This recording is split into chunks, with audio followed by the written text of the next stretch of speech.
तो आज मैं तुम्हें जुंजी ईतो की लिखी हुई स्नो वाइट की कहानी सुनाऊंगा। यह स्टोरी ज़्यादा हॉरर तो नहीं है, लेकिन इंटरेस्टिंग और मिस्टीरियस है। तुम्हें ये कहानी ज़रूर सुननी चाहिए। आज के टाइम पे जितनी भी हॉरर मूवीज़ आती हैं, ये उनसे काफ़ी बेटर है। 暗海家電胸骨から待つ真珠 ये कहानी काफ़ी पुरानी है, जब राजा महाराजा का राज था। दूर किसी राज्य में एक रानी रहती थी जो बहुत खूबसूरत थी। हर कोई इसकी खूबसूरती की तारीफ करता था। यहाँ तक कि राजा ने तो एक बहुत बड़ा शीशा ये कहकर लगवाया कि तुम्हारी खूबसूरती इतनी ज़्यादा है, इस बड़े शीशे में वो काफ़ी अच्छी तरह से दिखेगी। उसी रात जब रानी अपने कमरे में सो रही होती है, तभी उन्हें कुछ आवाज़ें सुनाई देती हैं। Beautiful, gorgeous, so lovely. Rani की आंखें खुल जाती हैं और वो ये देखकर हैरान हो जाती हैं कि ये सारी आवाज़ें उस मिरर से आ रही थी। रानी घबरा करके बोलती हैं, कौन है वहाँ? मैं बात कर रहा हूँ, आपका मिरर। अब इस दुनिया की सबसे खूबसूरत और अनमोल चीज़ है मेरी रानी। यह सुनकर रानी हैरान हो जाती हैं। मैं सबसे अनमोल? मिरर कहता है, आप चिंता मत करिए मेरी रानी, मेरे कहे गए सारे शब्द सच हैं। आप दुनिया की सबसे खूबसूरत और अनमोल चीज़ है। उस दिन के बाद मिरर रानी की रोज़ तारीफ़ करता और रानी उन तारीफ़ों को सुनकर और ज़्यादा घमंडी होने लगी और वो अपने आप को सबसे बड़ा समझने लगी थी। और ऐसा ही कई सालों तक चला। मिरर रोज़ रानी की तारीफ़ करता और रानी तारीफ़ों को सुनकर खुश होती।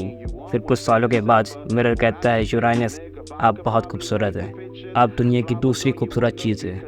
रानी कहती हैं, क्या दूसरी? मैं तो हमेशा से पहले नंबर पे थी। किसकी इतनी हिम्मत जिसने मेरी जगह छीनी है? फिर मिरर बोलता है, वो कोई और नहीं बल्कि आपकी फॉस्टर डॉटर स्नो वाइट है। जिस लड़की को तुम अपनी बेटी की तरह पालते हो, पर वो ना तुम्हारा खून होती है और ना ही अडॉप्टेड, उसे फॉस्टर डॉटर बोलते हैं। रानी परेशान हो जाती हैं, नहीं ऐसा नहीं हो सकता, ज़रूर तुमसे कोई गलती हुई है। ओह, अब मुझे याद आया, वो हरामी राजा गांव से एक लड़की को अपने साथ लाया था। मुझे विश्वास नहीं हो रहा कि मैं ये कैसे भूल गई।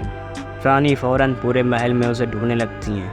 वो उसके कमरे के पास पहुंचकर झांकने लगती हैं। स्नो वाइट, तुम कितनी खूबसूरत हो, तुम्हारी स्किन कितनी साफ़ और स्मूथ है। रानी कमरे के बाहर उससे गुस्से से घूर रही होती है। हिम्मत कैसे हुई मुझसे मेरा सबसे खूबसूरत होने का टाइटल छीनने की? मैं ही सबसे खूबसूरत रहूंगी। रानी ये देखकर हैरान हो जाती है कि उसके कमरे में एक राजा भी था। प्रिंसेस स्नो वाइट अब दिन ब दिन और भी खूबसूरत होती जा रही हैं। मैं तो आपको देखकर सब भूल जाता हूँ। गॉड फादर प्लीज़ मुझे तंग मत कीजिए।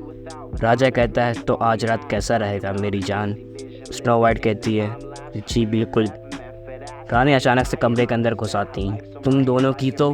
फिर रानी के ऑर्डर से स्नो वाइट को अंधेरी काल कोठरी में बंद करवा दिया जाता है। लेकिन मिरर अभी भी स्नो वाइट की तारीफ कर रहा था। रानी का दिमाग फट रहा था। मैं ये और नहीं सुन सकती। रानी के ऑर्डर पर स्नो वाइट को मरवा दिया जाता है। फिर रानी मिरर से पूछती हैं, बताओ अब इस दुनिया में सबसे खूबसूरत कौन है? आप हो मेरी रानी, आप। रानी खुश हो जाती है, बहुत अच्छे। फिर कुछ दिनों बाद मिरर फिर से स्नो वाइट की तारीफ करने लगता है। स्नो वाइट, तुमसे खूबसूरत कोई नहीं। रानी ये सुनकर हैरान हो जाती है, ऐसा कैसे हो सकता है? मैंने तो उससे मरवा दिया था। तभी रानी के कमरे में उनका नौकर आता है। बहुत बुरा हुआ मेरी रानी, स्नो वाइट की जो लाश थी वो कोठरी में। हाँ जल्दी बताओ क्या हुआ? रानी और उसका नौकर दोनों काल कोठरी में जाता है। रानी जो वहाँ दिखती है, उसे देखने के बाद उसकी आंखें फटी की फटी रह जाती है। हमें दिखता है कि काल कोठरी के अंदर स्नो वाइट खून से लिपटी हुई खड़ी है और उसके चारों ओर रोशनी के गोले घूम रहे हैं। रानी ये देखकर हैरान हो जाती है, ये दोबारा कैसे जिंदा हो गई और ये रोशनी क्या है जो उसके आसपास घूम रही है? नौकर बोलता है, रानी ज़रूर ये 7 गोले जहन्नम के शैतान होंगे जो उसकी खूबसूरती से इसके पास आ गए। जाओ और उसे दोबारा मार दो। रानी के ऑर्डर पर स्नो वाइट को दोबारा मार दिया जाता है और उसके आसपास जो गोले घूम रहे थे वो कहते हैं, बहुत बुरा हुआ स्नो वाइट के साथ। फिर स्नो वाइट दोबारा जिंदा हो जाती है और दूसरी तरफ वो मिरर अभी भी स्नो वाइट की तारीफ कर रहा था। यह सुनकर रानी पागल हो जाती है और वो खुद चाकू से स्नो वाइट का चेहरा काट देती है। अब कैसा लगा? अब अपनी खूबसूरती दिखा। इसके बावजूद वो मिरर अभी भी स्नो वाइट की तारीफ कर रहा था। खून से लिपटे हुए वो चेरी जैसे होठ, ऐसी खूबसूरती इस दुनिया में कहीं नहीं है। रानी की खूबसूरती तो उसके आसपास भी नहीं है। रानी ये सब सुनकर पागल हो रही थी और इस बार उसने स्नो वाइट को जलवा दिया। रानी हंसते हुए कहती है, अब देखते हैं तुम्हारा जला हुआ शरीर कितना खूबसूरत लगेगा। उन गोलों में से फिर से आवाज़ आती है, ओ बेचारी स्नो वाइट, ये कितना बुरा हुआ।